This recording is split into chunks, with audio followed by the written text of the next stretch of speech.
Alors, on a dit qu'on était ensemble pour le festival du mieux vivre ensemble et qu'on parlait aujourd'hui de la relation au corps. Est-ce que ça te parle? Ça, c'est la question que j'ai posée à Marie-Christine il y a quelques jours. Et puis, c'est ce dont nous allons parler aujourd'hui, de cette relation au corps, dans le cadre d'une interview pour le festival du mieux vivre ensemble.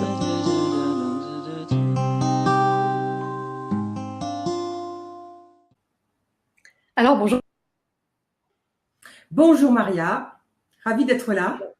Eh bien, écoute, voilà, on improvise un petit peu à une heure un petit peu inhabituelle. Donc, on va regarder déjà si l'image est bonne, puisqu'on va enregistrer cette émission et on vous la diffusera après. Voilà, nos emplois du temps ne nous ayant pas permis d'être avec vous en fin de soirée. Donc, il fait jour. Eh bien, écoute, apparemment, l'image est excellente. Alors, le son, on va faire confiance. Et puis, on va d'abord se présenter. Alors, je te laisse te présenter. Je me présente ensuite pour ceux qui ne nous connaissent pas. À toi, Marie-Christine. Alors, je suis Marie-Christine Bailly. Je suis thérapeute en soins énergétiques et également en coaching globaliste. Et ça, c'est vite. Voilà, c'est rapide. Hein. C'est rapide, voilà. Eh bien, moi, pour ceux qui ne me connaissent pas, alors, vous me retrouvez sur la télé des ailleurs, sur les Petites Mains de la Lumière, sur plein d'autres chaînes. Et aujourd'hui, nous sommes ici parce que je suis donc Maria Loire et je suis ici en tant que initiatrice du Festival du mieux vivre ensemble qui va se dérouler en Touraine au mois de juillet de cette année. Et à ce titre, eh bien, avec mes talents de je ne sais quoi, de médiatrice, d'organisatrice, d'intervieweuse, j'ai voulu vous présenter successivement les personnes qui accepteront de se lancer devant ce défi de la caméra. Et puis, pour nous parler un petit peu de ce qui va se passer lors de ce festival et surtout de ce que vous allez pouvoir y trouver. Alors aujourd'hui, avec Marie-Christine, on a choisi de parler de la relation au corps. J'ai bien trouvé un titre dans le rapport au mieux vivre ensemble. Et je me suis dit, mais en fait, quel est le rapport entre la relation au corps et le mieux vivre ensemble? Est-ce que c'est si important d'avoir une relation, je dirais quand même saine, puisque si on parle de relation avec le corps, par rapport au mieux vivre ensemble? Est-ce que pour toi, il y a une relation entre les deux, Marie-Christine? Là, oui, une énorme relation puisque personnellement, j'ai connu quand même un gros enfermement au niveau du corps. Et cet enfermement m'a aussi enfermée, m'a obligée, entre guillemets, à me couper aussi de personnes qui parfois étaient importantes pour moi, à me pousser vraiment dans l'isolement parce que ce corps était rejeté, il n'était pas accepté et il prenait toute la place en fait.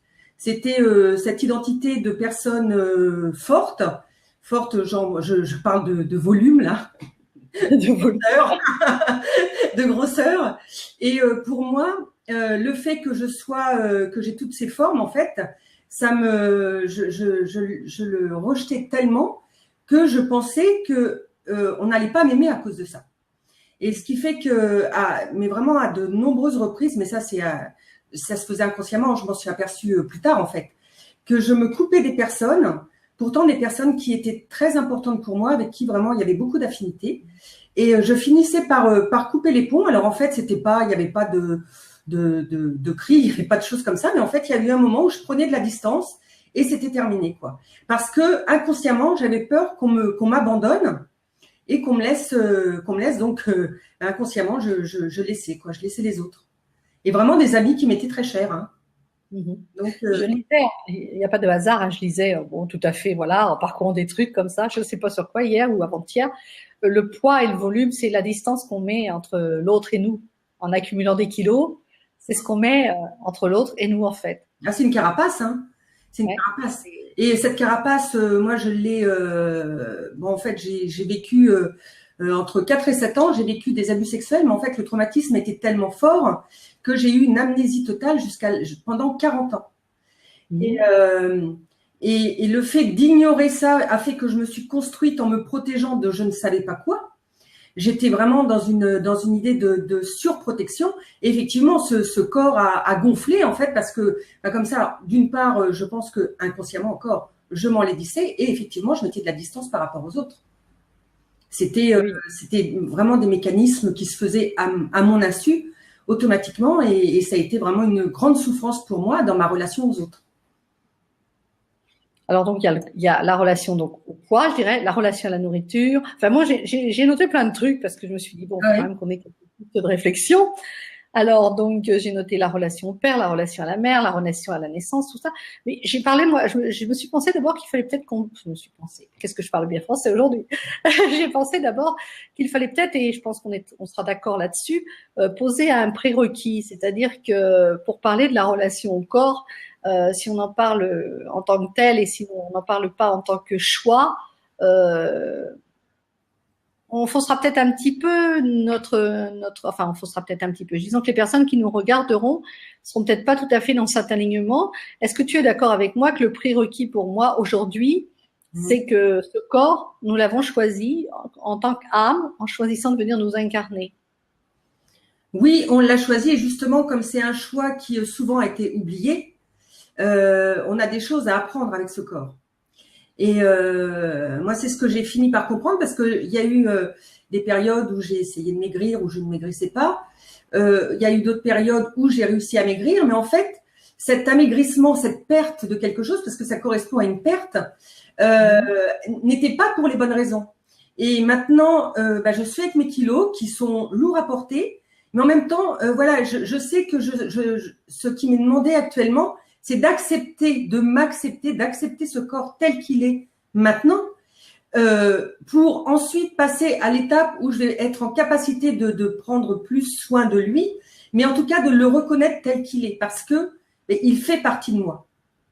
Et donc, effectivement, ce choix, c'est de transcender en fait toutes les limites que j'ai pu me fixer, que je me fixe encore, de traverser tout ça pour pouvoir ensuite être libre dans ce corps tel qu'il est et pouvoir ensuite en prendre plus soin.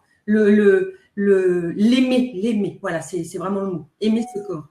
L'aimer maintenant pour l'aimer mieux ensuite. Alors j'aime bien quand tu dis je me suis fixé les limites. Tu utilises le jeu et j'aime bien parce qu'en fait, effectivement, si on commence à parler de la relation au corps et de comment elle s'est construite dès la petite enfance, effectivement, elle se construit par rapport à l'autre. Je dirais, bon voilà, je pensais par exemple le fait qu'on ait été alimenté au sein, qu'on ne l'ait pas été, le fait qu'on nous ait embrigadé dans des langes, je ne sais pas si ça se faisait, tu es un peu plus jeune que moi, mais voilà, qu'on nous ait privé de notre liberté de bouger. Il fallait que les enfants ils soient bien ficelés, là, de peur qu'ils bougent dans le lit, de peur qu'ils se tournent, de peur qu'ils s'étouffent, de peur de tout ça. Tout cela, on pourrait croire que ce sont, ben oui, on pourrait croire. Effectivement, nos parents ont fait ce qu'on leur avait appris, et puis nous avons peut-être fait avec nos enfants, avec les moyens du bord aussi, avec ce que nous étions. Mais en fait, on pourrait avoir tendance à accuser, entre guillemets, nos parents de ceci et de cela, alors que toi, tu dis bien « je ». Oui, moi, j'accuse pas. J'accuse pas parce que, effectivement, tout ce, même en tant que bébé, c'est aussi, c'est faire au mieux au moment où ça se passe. Et à partir du moment où c'est fait dans la justesse du moment, on ne peut pas reprocher à l'autre d'avoir agi ainsi ou d'une autre manière. C'est vraiment l'acceptation de quand on est enfant, on n'est pas, on n'a pas l'autonomie, on n'a pas la capacité, donc on subit entre guillemets. Mais en fait, mais oui, mais c'est tout un système éducatif qui fait que on s'est comporté comme ça avec nous. Et c'est un cadeau parce que de toute façon, quoi qu'il arrive dans la vie, c'est un cadeau parce qu'on a toujours quelque chose à en apprendre. Et rejeter sur l'autre, pour moi, c'est un manque de responsabilité. Ça ne veut pas dire que l'on doit cautionner nécessairement tout ce que l'autre fait qui a des résonances sur soi. C'est simplement que les choses ont été faites et que là-dessus, on ne peut pas jouer. On ne peut pas influer. Donc, c'est bien par rapport aux résultats obtenus, par rapport à ses conséquences, bénéfiques ou pas bénéfiques, que on apprend et qu'on avance, puisqu'on a été amené à ça et ça doit nous conduire ailleurs, on ne sait pas où. Donc, il n'y a pas de rejet de responsabilité sur l'autre. Pour moi, c'est une erreur et c'est quelque chose qui, de toute façon, nous empêche d'avancer et d'aller dans le soi avec un grand S. Je suis bien d'accord avec toi. Je suis bien d'accord avec toi. Donc, j'ai envie de recommencer quand même depuis le début quand même. Qu'est-ce qu'il y a eu toi comme conditionnement que tu as identifié? Parce que bon, si nous sommes là toutes les deux, évidemment, c'est parce que nous avons fait du chemin. Mais peut-être que nous nous adressons à des personnes qui n'ont pas encore fait cette démarche d'identifier, puisque c'est quand même le mot à la mode, d'identifier effectivement quels sont les comportements qui ont été, qui ont conduit à ce qu'elles sont aujourd'hui. Quels sont les comportements de l'entourage et puis comment elles y ont réagi, comment elles se sont laissées conditionner, puisque moi j'utilise vraiment cette forme active, je me suis laissée conditionner. Donc, qu'est-ce qui, toi, dans ta petite enfance, à part, bon, tu parlais des abus sexuels, mais il y a peut-être d'autres choses dans la relation à ta maman. Qu'est-ce qui pourrait être un conditionnement, enfin, et puis pour toi ou pour d'autres d'ailleurs, parce qu'en fait, tu as accompagné des tas de personnes certainement, et tu as des exemples peut-être à donner de conditionnement dû à la petite enfance, depuis la naissance d'ailleurs. Oui, alors, j'ai pas. Peut-être pendant la grossesse aussi, le fait d'avoir été désiré, pas désiré, hein, il y a plein de choses. Oui, désiré, oui, mais avec pour moi un refus de naître. Et je ne sais pas, dans mon enfance, en fait, de ce que je me rappelle, j'étais vraiment entourée d'amour. Mais en même temps, j'avais le syndrome de la protectrice, de vouloir protéger les parents, donc de ne pas montrer. Et donc ce corps qui était là, il était un peu aussi comme figé. Parce qu'il ne fallait pas que la personne qui est Marie-Christine fasse souffrir ses parents. Elle devait être là pour leur apporter la paix, l'amour et surtout ne pas leur faire de peine. Et donc ça fige les choses, ça fige les choses. Et ça crée un enfermement. Alors pourquoi je me suis comportée comme ça? Ça, c'est probablement des histoires, justement, quand on peut parler de karma, de choses qui s'impliquent dans la vie présente, qu'on ne peut pas expliquer.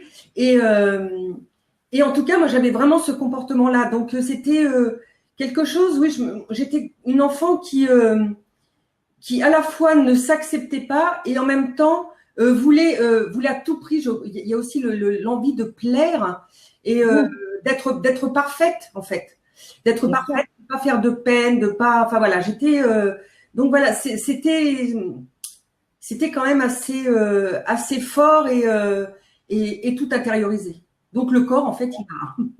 Tu parles de non-acceptation de toi-même, mais justement, est-ce que cette non-acceptation de toi-même n'induit pas la peur de ne pas être aimé? Et c'est cette peur-là qui nous fait agir ensuite, qui nous fait chercher la reconnaissance des parents, l'amour des parents, le fait de vouloir plaire. En fait, est-ce que pour moi c'est lié, le fait de ne pas se reconnaître et donc le fait de chercher la reconnaissance ailleurs? Oui, mais c'est plus compliqué que ça. Je trouve, enfin pour moi, de par mon expérience, c'est plus compliqué que ça. C'est vraiment des choses qui résonnent chez l'autre et l'autre nous renvoie. Alors là, en l'occurrence, les parents nous renvoient aussi leur propre peur. Et en tant qu'enfant, on est de véritables éponges. Donc il y a effectivement ce besoin d'amour, ce besoin d'être aimé, et en même temps de vouloir répondre à toutes les frustrations aussi des parents qui sont toujours dans le non-dit. Hein, c'est quelque chose, ce sont des mécanismes, des automatismes, et aussi de vouloir répondre à ça, de vouloir venir comme si c'était comme vouloir guérir l'autre, en fait, ou en tout cas le protéger, mais le protéger à son propre détriment. J'aime bien cette histoire, cette explication que donne, je ne sais plus qui aussi, parce que voilà, ça n'a pas d'importance qui me l'a donné. En fait, je l'ai adopté, c'est ça l'essentiel. C'est que, en fait, cette âme qui est, je dirais, dans les mondes invisibles et qui petit à petit va ralentir sa vibration pour refranchir les couches de l'univers et venir s'incarner dans la matière. Au fur et à mesure, alors elle part avec un chouette programme en fonction de son évolution, tu vois, de ce qu'elle a vécu dans les vies d'avant et tout ça. Et puis, peut-être avec son sac à dos, en se disant, bon, tiens, je vais faire ci, je vais faire ça, là, parce que ça, je l'ai pas encore réglé, il faut que j'aille vraiment l'incarner sur la Terre. Puis, parallèlement, elle croise les énergies des ancêtres qui n'ont pas réglé des choses, et puis vraiment des grands-parents, et puis des parents, et puis des frères et sœurs, et tous ceux qui vont s'incarner dans le même endroit qu'elle. Et à chaque fois, elle dit, oh bah tiens, peut-être bien que je pourrais aider celui-là aussi en même temps, puis peut-être bien que je pourrais aider celui-là en même temps. Et puis, on arrive effectivement dans ce corps matière avec l'idée, comme tu le disais, de réparer les frustrations des parents, de réparer les frustrations des frères, des sœurs, des grands-pères, des grands-mères. Oui, c'est toute la filière transgénérationnelle. En oubliant ce pourquoi on est venu nous, en fait. Oui, tout à fait. Et moi, j'ai beaucoup travaillé sur cet aspect-là aussi, sur la notion de karma. Donc, tout ce qui est transmis à la fois par notre âme en tant que telle, mais aussi par tout ce qui est transmis par les parents, donc toute la lignée transgénérationnelle. Et moi, alors je sais pas si tout le monde est comme ça, mais en tout cas, moi j'avais pris beaucoup de contrats justement. Il fallait que j'avais prévu de guérir beaucoup de choses en me concernant, mais aussi concernant les autres. Ce qui fait qu'il y a eu un moment où c'était pas possible. C'est-à-dire que cette quête, ce désir que tout aille bien, je veux dire au niveau, là c'est vraiment au niveau de l'âme, que tout aille bien, d'amour en fait, a fait que ça m'a écrasé. Je pense que aussi ce corps, eh bien, il était là aussi, il fallait qu'il soit aussi costaud. Alors peut-être pas de la bonne manière, hein, mais qu'il soit costaud pour porter tout ça. Parce que c'était un sacré fardeau. Et il a fallu aussi se libérer de tout ce qui avait pu être transmis et par les ancêtres, et à la fois continuer le chemin de l'âme, celle que j'incarne, enfin cette partie de moi qui est incarnée, et parce qu'il y a un moment où c'était trop, et le corps justement ne pouvait plus.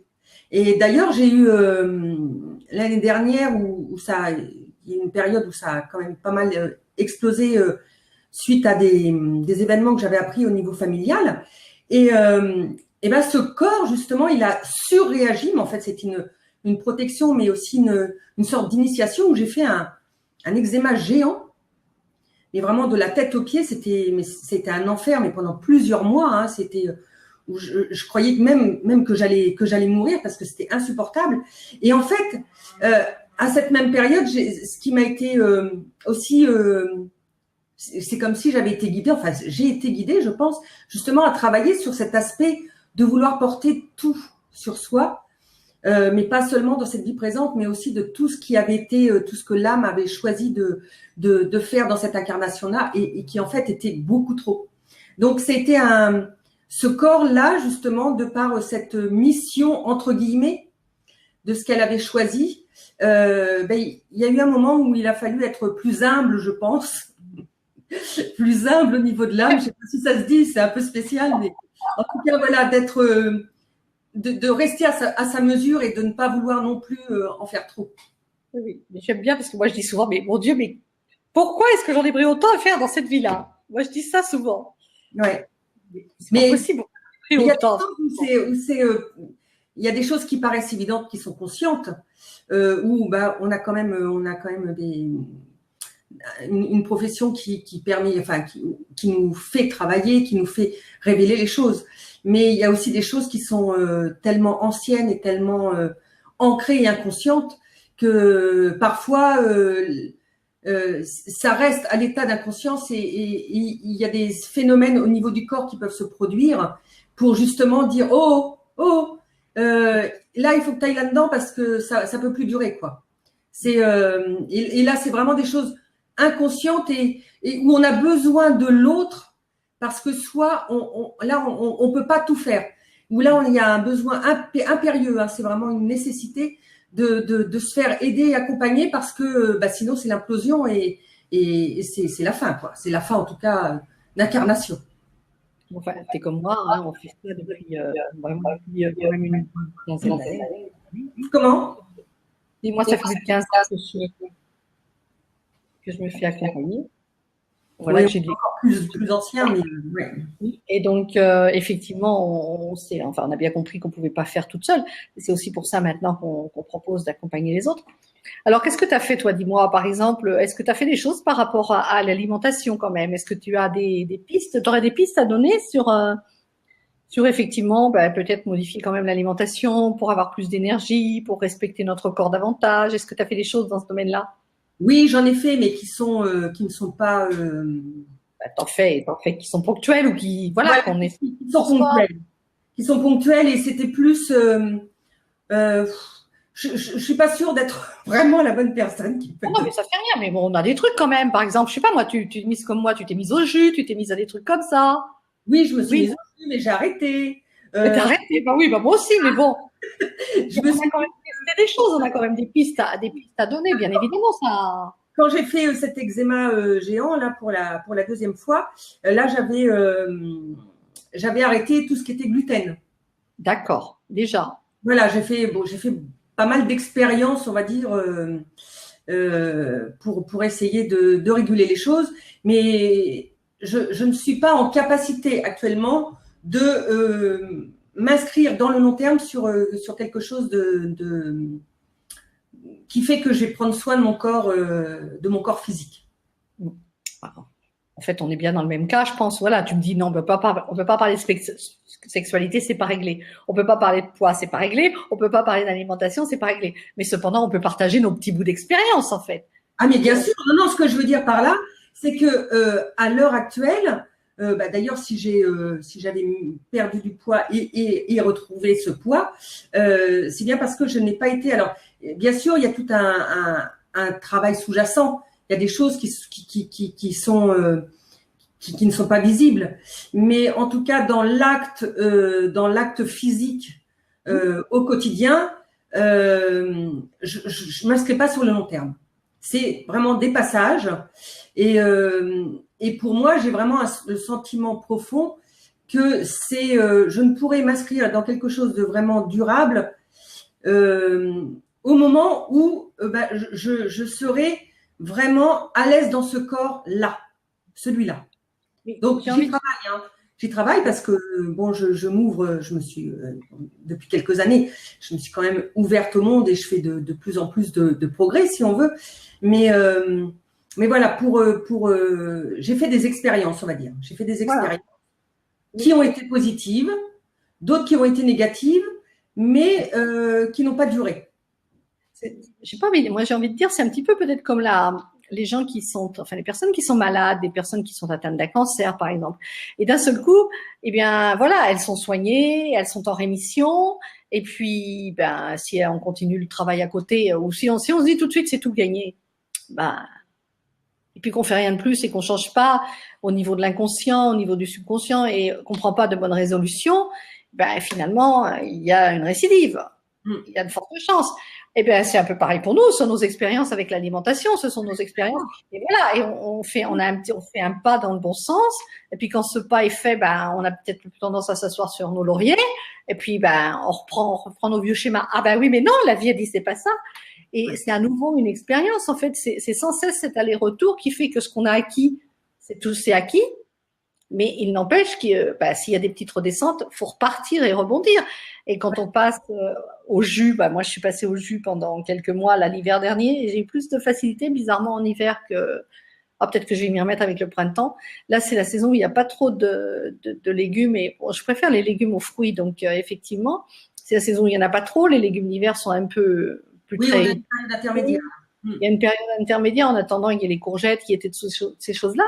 Donc, mais les jus, moi, ça m'a fait beaucoup de bien. Et puis, c'est vrai que, voilà, j'ai bien aussi l'impression d'avoir repris quelques kilos, là, depuis quelques temps, parce que, effectivement, il y a des creux, mais en fait, on monte, on descend, on monte, on descend. Et l'avantage, c'est qu'à chaque fois, on redescend pas. Il reste des acquis à chaque fois.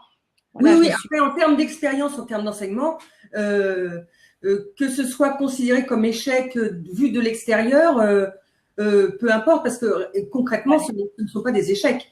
Parce que déjà, par rapport à alors j'aime pas dire la perte de poids, parce que quand on perd quelque chose, on a envie de retrouver autre chose. Donc, tu as gagné de la masseur. Voilà. Yes. Regarde ma soeur. J'ai travaillé avec l'alimentation Chrysler. J'étais bien formée avec l'alimentation Chrysler. On gagne de la masseur. Oui, et si j'ai gagné de la masseur et après j'ai gagné du poids, de toute façon, ça a été quelque chose de forcément positif parce que de une, ça veut dire que je suis capable de le faire. De deux, ça veut dire que j'ai aussi connu l'expérience où ce corps était plus léger et que c'était quand même très agréable. Et aussi le plaisir de faire des gestes, justement, quand effectivement, moi aussi, quand je faisais des jus, ou quand j'avais c'était l'élan intérieur, en fait, de ne plus consommer de gluten, Mais en même temps, c'était une grande joie, vraiment une grande joie intérieure de dire, voilà, mais tu es capable de faire ça. Tu es capable de te donner ça. Donc, même si ça ne dure pas, eh ben, je suis fière, entre guillemets, parce que c'est pas une question de fierté, mais en tout cas, voilà, ça a été un challenge que j'ai pu relever, même si ça n'a pas duré. Donc, profondément, je sais qu'à un moment, je parviendrai à recommencer pour justement gagner cette minceur. En tout cas, c'est être on va dire un volume un peu plus agréable au quotidien. Ouais, plus facile à vivre, mieux pour respirer, mieux pour bouger, mieux pour tout ça. Voilà. Bon, moi, j'ai beaucoup aussi étudié et travaillé avec ce qui est tout l'équilibre acido-basique.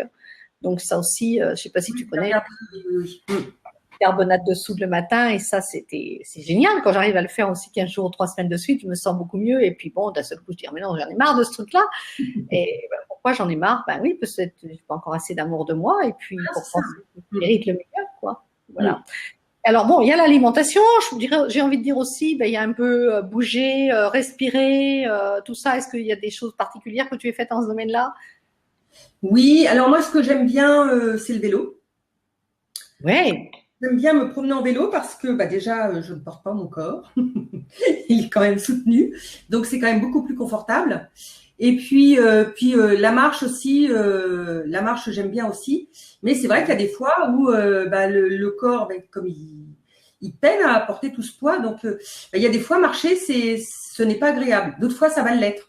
Ça dépend de comment je suis. Et donc, voilà, on va dire que c'est les deux activités que j'aime faire. Parce que j'ai essayé les salles de muscu, mais pareil, ça dure pas très longtemps. C'est même pas la peine que j'essaie. Le cardio, voilà, marcher sur les rubans, là, je sais plus comment ça s'appelle, ou faire du vélo en salle. Et voilà, je préfère faire le vélo dehors et voilà. Voilà. Et est-ce que, alors au point de vue aussi peut-être, je dirais, au point de vue de se poser, de méditer, est-ce qu'il y a des choses dans ce domaine-là aussi par rapport au corps? Ça, c'est super important pour moi. Bon, enfin, si je dis c'est super important dans la théorie, parce que c'est pareil, j'en fais pas plus que ça non plus, mais. Non, j'ai fait, bah, il y a les scans corporels que j'ai pu faire ou des choses comme ça, mais je m'ennuie en fait. Mais pour moi, la méditation spécifique pour le corps m'ennuie.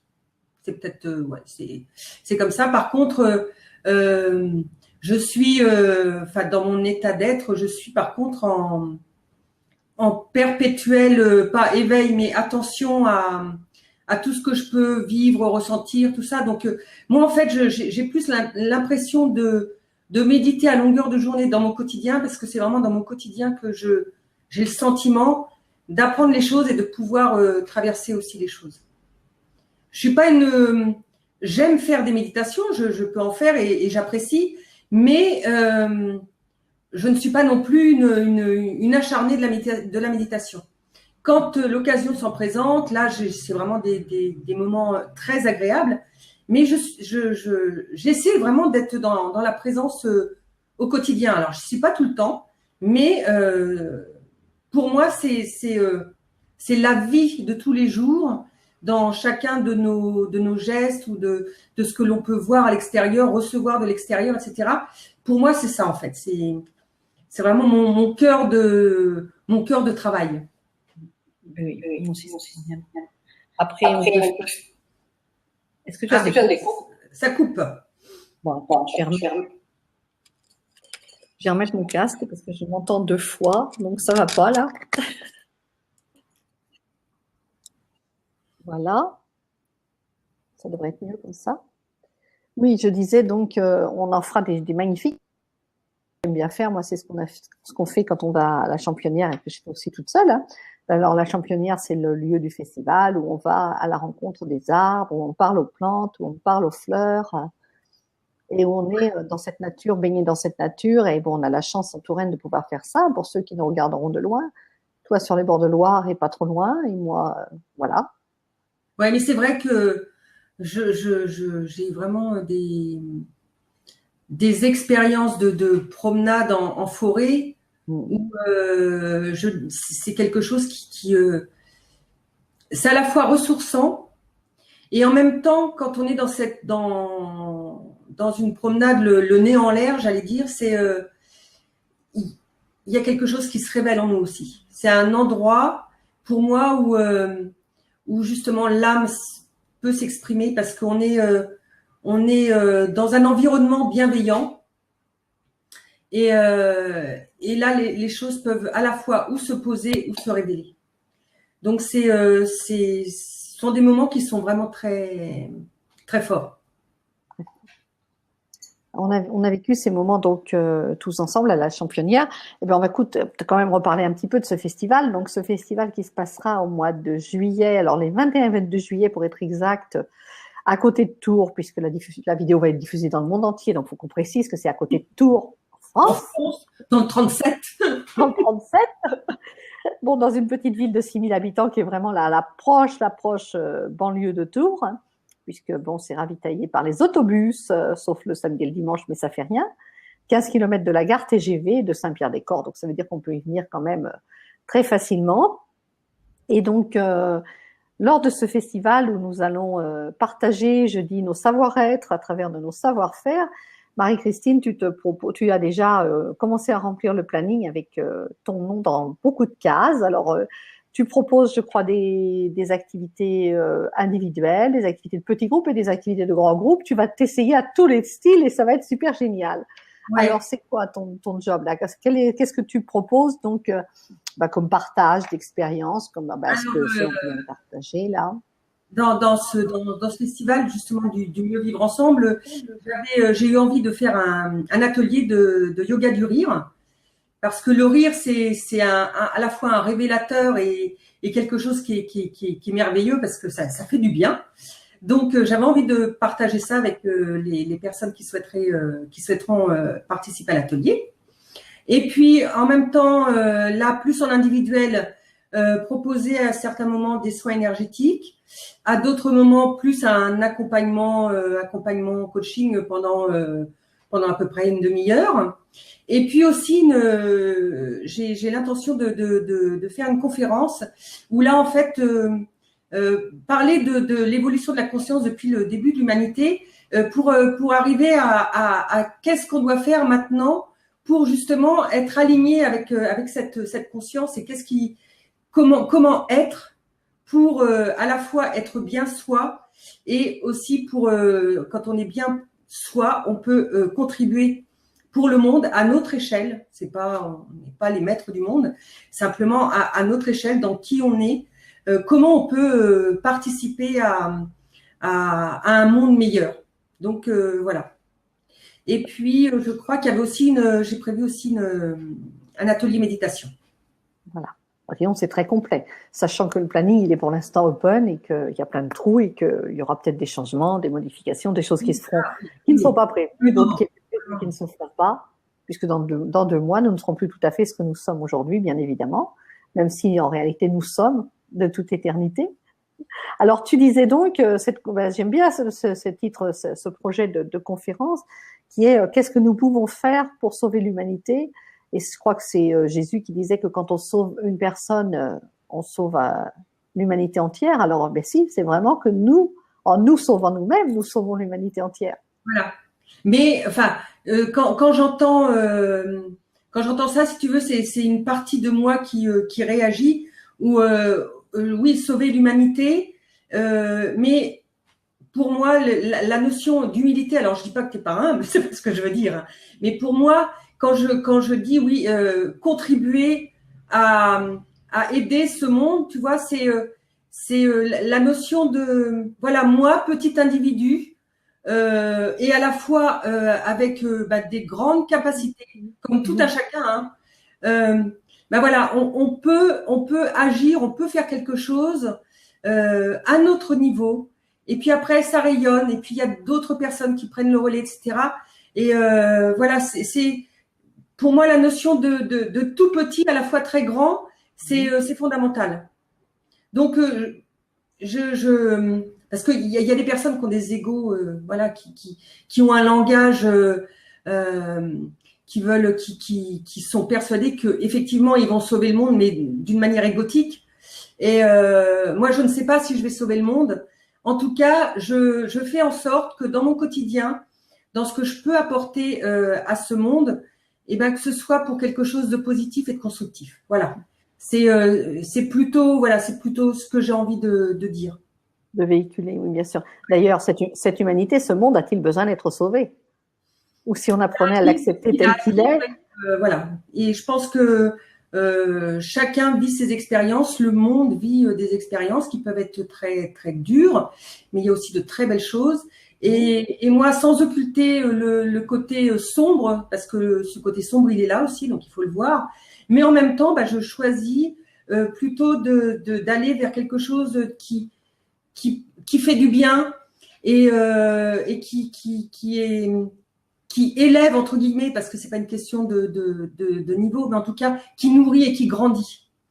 Et voilà, je vois ce qu'il y a à côté, je ne m'en coupe pas. Par contre, bah voilà, j'ai envie plutôt d'aller dans la joie et dans l'amour plutôt qu'autre chose. Ouais, alors je reviens sur le mot sauver parce que c'est bien notre côté sauveuse, hein, nous toutes les deux aussi, hein, on est aussi sauveuses l'une que l'autre. Hein. On a voulu sauver nos parents, on a voulu sauver nos familles, on a voulu sauver, mais peut-être qu'il n'y a rien à sauver, juste à les aimer et juste à mettre la lumière effectivement sur ce qu'on pourrait appeler des pardons, mais une lumière qui ne peut se révéler enfin l'ombre qui ne peut se révéler que grâce à la lumière et se transformer. Ouais, mais sauf que effectivement j'ai été une sauveuse que maintenant je me considère beaucoup moins comme une sauveuse, et plutôt comme quelqu'un qui a envie de faire des choses, d'accompagner et ceux qu'il souhaite et contribuer, mais pas justement la notion de sauveuse pour moi c'est pas un mot qui résonne en moi maintenant. Je l'ai été, mais je ne me considère plus comme une sauveuse. Simplement comme une contributrice. Contributrice, contribuons, c'est un des mots que j'ai mis. Hein, j'ai mis 3 mots sous ce thème de Festival du mieux vivre ensemble qui est se relier. Donc, il est bien question de la relation, qu'elle soit au corps, à la nature, à l'autre, à la structure, à l'environnement en général. Donc, contribuer, effectivement, c'est tous ensemble qu'on contribue à co-créer un monde différent parce qu'en fait, on n'a rien à sauver, on a juste à transformer, former différemment. Et puis, j'ai mis un 3e mot qui est célébrer, honorer. Pour moi, célébrer, c'est vraiment important, effectivement, de reconnaître en nous cette part de grandeur dont tu parlais à l'instant. Là, finalement, nous sommes infiniment petits, mais nous sommes aussi infiniment grands. Et c'est important d'honorer, de célébrer cette présence que nous sommes, qui est nous. Ça te parle?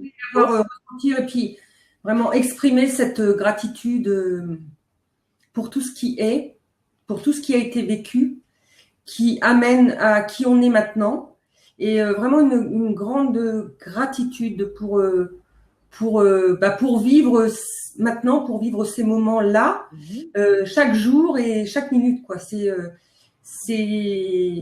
un mot qui, pour moi, me touche profondément, la notion de gratitude.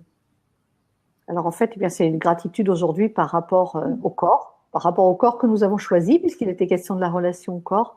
Le remercier chaque matin quand on se lève, déjà de pouvoir, pour la plupart d'entre nous, marcher, bouger les pieds, bouger les mains, bouger les doigts, pouvoir se nourrir, pouvoir voir, pouvoir respirer, exprimer notre gratitude par rapport au corps, quel qu'il soit. Et c'est vraiment dans cette gratitude qu'il se transformera de toute façon, et sachant qu'il est déjà le meilleur pour nous, puisque c'est celui que nous avons choisi. Exactement. Qu'est-ce que c'est bien, qu'est-ce qu'on est doué pour les ouvertures, les fermetures, on est bonnes. Bah, écoute, je crois, Marie-Christine, que ça fait 45 minutes qu'on est ensemble. Même. Eh bien oui, quand même, tu vois. Donc, je pense qu'on va proposer ce rendez-vous du 21-22 juillet à toutes les personnes qui nous regarderont en différé, puisque nous avons enregistré cette émission toutes les deux. On se retrouve donc pour nous très bientôt pour le préparer ensemble. Si d'aventure il y a des personnes qui en regardant cette vidéo se disent ben oui, finalement j'irais bien faire un petit brin de causette avec Maria, ou alors j'irais bien témoigner moi aussi lors du festival, eh bien sachez d'ores et déjà qu'il est encore possible de nous rejoindre. Hein. Je pense que voilà, on a mis une deadline, je ne sais plus quand, à la mi-juin pour pouvoir paraître sur les programmes, mais évidemment que ça ne sera pas définitivement clos. Par principe, ce sont des événements ouverts qui j'aime à co-créer, c'est-à-dire que jusqu'à la dernière minute, on pourra venir proposer son témoignage. Et puis, si on vient juste pour se nourrir, spirituellement et aussi terrestrement, puisqu'il y aura aussi possibilité de se restaurer, eh bien, vous êtes tous les bienvenus le 21-22 juillet. Marie-Christine, je te laisse le mot de la fin. Oui, j'ai pas grand-chose à rajouter, si ce n'est que ce sera vraiment avec un grand plaisir de vous accueillir le 21 et 22. C'est quelque chose qui se fait avec le cœur. Voilà. Ce sont aussi des rencontres avec Maria, avec les intervenants. Et tout ça, c'est une grande richesse. Et puis, moi, je vais apporter ce que j'ai apporté, mais il y a d'autres personnes qui ont des visions complémentaires, on va dire pas différentes, mais complémentaires. Et tout ça, ça crée une sorte d'émulation et ça permet aussi de faire émerger des belles choses pour maintenant, pour le futur. Donc, que vous soyez de futurs intervenants ou de futurs visiteurs, c'est vraiment avec un grand plaisir qu'on vous accueillera. Voilà, donc venez nombreux le 21 et 22 juillet à Veigné 37 en France. En France. Merci Marie-Christine. À tout bientôt avec de nouveaux intervenants. Et voilà, on a déjà fait une petite interview avec Sylvie que vous retrouverez bien sur nos chaînes YouTube et puis sur nos pages Facebook. À tout bientôt. À bientôt. Au revoir.